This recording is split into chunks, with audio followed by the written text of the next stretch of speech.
అరెస్టుపై ఎలాంటి ఆందోళన చెందవద్దని జగన్మోహన్ రెడ్డి పిలుపునిచ్చారు. అరెస్టును ఆసరాగా చేసుకుని కొన్ని పార్టీలు కుట్రలకు పాల్పడే అవకాశం ఉందని, అలాంటి కుట్రల్ని తిప్పికొట్టాలని పార్టీ శ్రేణులకు ఆయన పిలుపునిచ్చారు. అరెస్టు తర్వాత జగన్ తన సందేశాన్ని ఎంపీ సబ్బం హరి ద్వారా పంపించారు.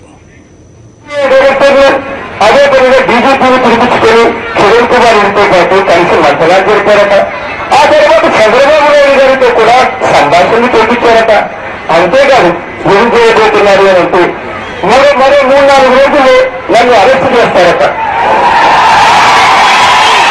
అంతేకాదు నన్ను అరెస్ట్ చేసినప్పుడు కాంగ్రెస్ టీడీపీలో ఆడే రాజకీయ క్రీడలకు తాను తలొగ్గేది లేదని వైఎస్ఆర్ కాంగ్రెస్ పార్టీ అధ్యక్షుడు వైఎస్ జగన్ స్పష్టం చేశారు.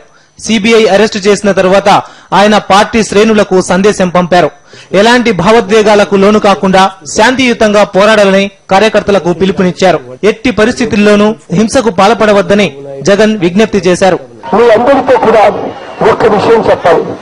అదేమిటి అంటే రేపొద్దున నాకేం జరుగుతుందో నాకంటే తెలియదు, కానీ ఒక్క విషయం చెప్తున్నా, నాకేం జరిగినా కూడా పర్వాలేదన్నట్లు ఖచ్చితంగా నేను వాళ్ళు చెప్తున్నా.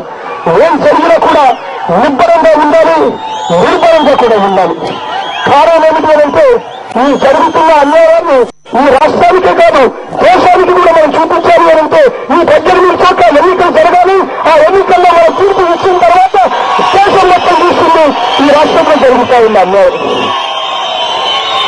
18 అసెంబ్లీ, ఒక పార్లమెంటు స్థానంలో ఉప ఎన్నికల దృష్ట్యా పార్టీ కార్యకర్తలు సంయమనంగా ఉండాలని గట్టిగా కోరారు.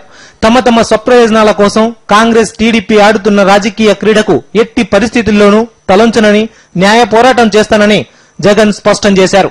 ఎన్నికలు జరుగుతున్న చోట్ల ప్రజా తీర్పు వెలువడేలా చూడాలని కార్యకర్తలకు పిలుపునిచ్చారు.